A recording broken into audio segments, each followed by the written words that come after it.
ఆకారముతో ఉన్న ఈ కొండలను ఏడుపడగల ఆదిశేషుడనే భావిస్తారు. దివిని భువిని కలిపే పర్వత శిఖరాలలో భగవంతుడు స్వయంగా సాక్షాత్కరించినాడు. సుందరమైన శేషాద్రి లోయలలో అందంగా ఒదిగి ఉన్న తిరుమల దేవుని దివ్య మందిరం. సృష్టి ఆది నుండి ఈ క్షేత్రం ఉన్నట్లు పురాణాలు చెబుతున్నాయి. 2000 సంవత్సరాల క్రితమే ఈ స్వామి వెలసినట్లు చారిత్రకమైన ఆధారాలున్నాయి.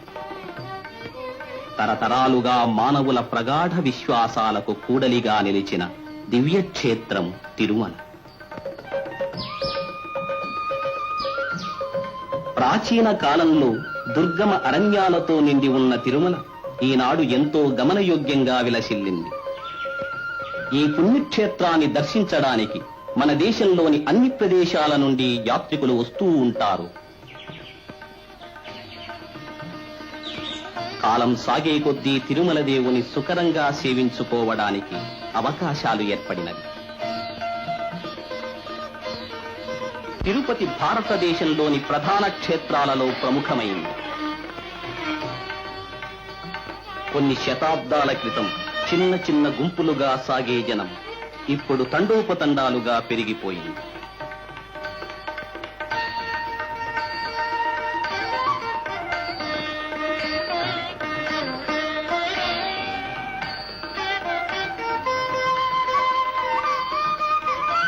ఈ భక్తవాహినిలో ఆర్తులున్నారు, అర్థార్థులున్నారు, జిజ్ఞాసువులున్నారు, జ్ఞానులు ఉన్నారు. పరమాత్ముని దృష్టిలో అందరూ సమానమే. భగవంతుని అనుగ్రహాన్ని ప్రతి ఒక్కరూ తమ శ్రద్ధాభక్తులకు తగినట్లుగా పొందుతారు.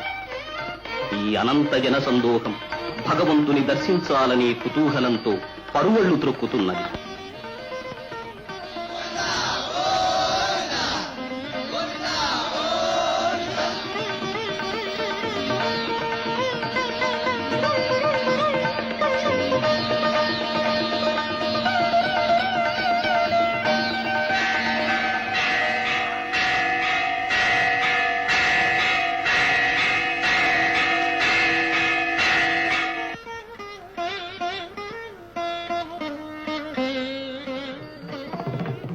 భక్తులు సమర్పించే కానుకలే ఈ దేవాలయానికి ప్రధానమైన ఆదాయం.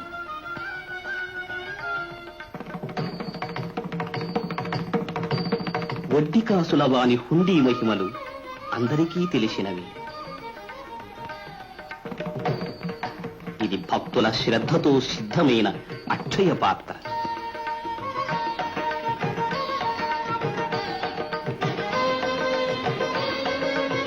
అనంతమైన ఈ సృష్టి భగవంతుని. తమకు సంప్రాప్తమైన దాన్ని భక్తులు భగవత్ప్రీతి కోసం సమర్పిస్తారు. భగవంతుడు ఆ ధనాన్ని భక్తుల కోసమే స్వీకరిస్తాడు.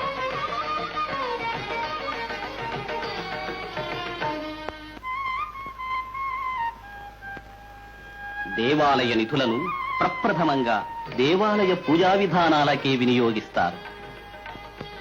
సంప్రదాయబద్ధంగా స్వామికి ఆర్జిత సేవలు, నిత్యోత్సవాలు, పక్షోత్సవాలు, మాసోత్సవాలు, సంవత్సరోత్సవాలు నిర్వహిస్తారు.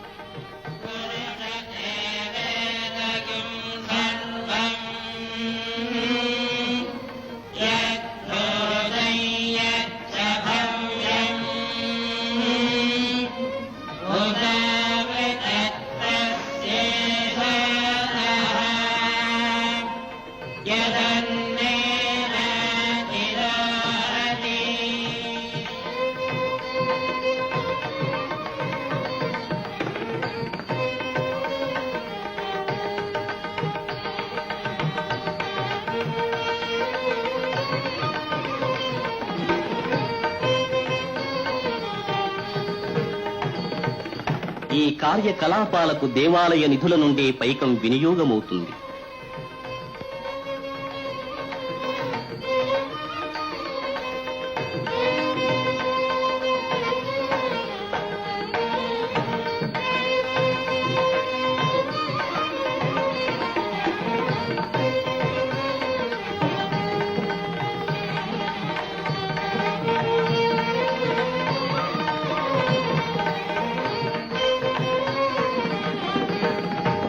ఈ సేవా కైంకర్యాలకే కాదు, భగవంతుని సేవ కోసం వచ్చే భక్త కోటికి గృహవసతులు, భోజనాది